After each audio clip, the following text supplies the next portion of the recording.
भगवान श्री कृष्ण का जन्म भाद्रपद कृष्ण पक्ष अष्टमी को हुआ। उनके जन्म के बाद वसुदेव जी उन्हें यमुना पार कर गोकुल ले गए। वसुदेव जी ने कृष्ण को नंद बाबा को सौंपा। उसी समय नंद बाबा और यशोदा के घर एक कन्या ने जन्म लिया था। नंद बाबा ने कृष्ण को लेकर कन्या वसुदेव जी को सौंप दी। मथुरा के राजा राक्षस कंस को इसका पता नहीं चला। कृष्ण जन्म के पहले कंस के सामने भविष्यवाणी हुई थी कि वसुदेव देवकी की 8वीं संतान कंस का नाश करेगी। कंस कारागृह में देवकी वसुदेव की 8वीं संतान को मारने आया था, परंतु देवकी वसुदेव की 8वीं संतान कन्या को देखकर कंस को भ्रम हो गया। उसने उस कन्या को मारने के लिए देवकी की गोद से झपट लिया, परंतु वह कन्या कंस के हाथ से छूटकर आकाश में जा पहुंची और बोली, कंस, तुम्हारा नाश करने वाला जन्म ले चुका है। उधर गोकुल में नंद बाबा और यशोदा माता को कृष्ण के रूप में संतान मिली। शिशु के जन्म होने की वार्ता सुनकर सभी गोकुलवासी नंद बाबा और यशोदा माता को बधाइयां देने पहुंच गए।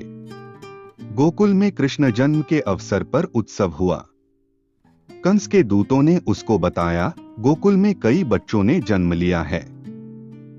हो सकता है आपका वध करने वाले शिशु ने मथुरा में जन्म न लेकर गोकुल में जन्म ले लिया हो। यह सुनकर कंस ने राक्षसों को गोकुल में उत्पात मचाने के लिए कहा, परंतु ऐसा कुछ चमत्कार होता था कि जो भी राक्षस जाता था मारा जाता था। इससे कंस की शंका गहरी हो गई। इसलिए कंस ने अपनी मुंह बोली बहन पूतना को यह कार्य सौंपा। पूतना में 10 हाथियों का बल था। कंस के कहने पर वह गोकुल में बच्चों को मारने के लिए चली आई।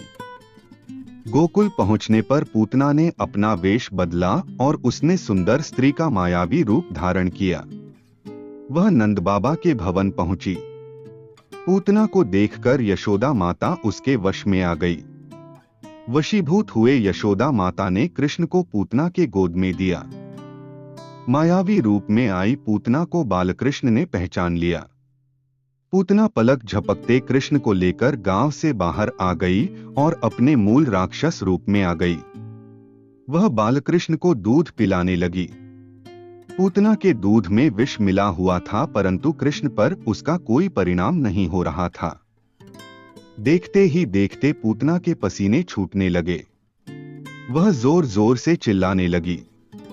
उसकी आवाज गोकुलवासी घबराकर अपने घरों से बाहर आ गए। उन्होंने देखा कि बहुत बड़ी राक्षसी बालकृष्ण को गोद में लेकर दूध पिला रही थी।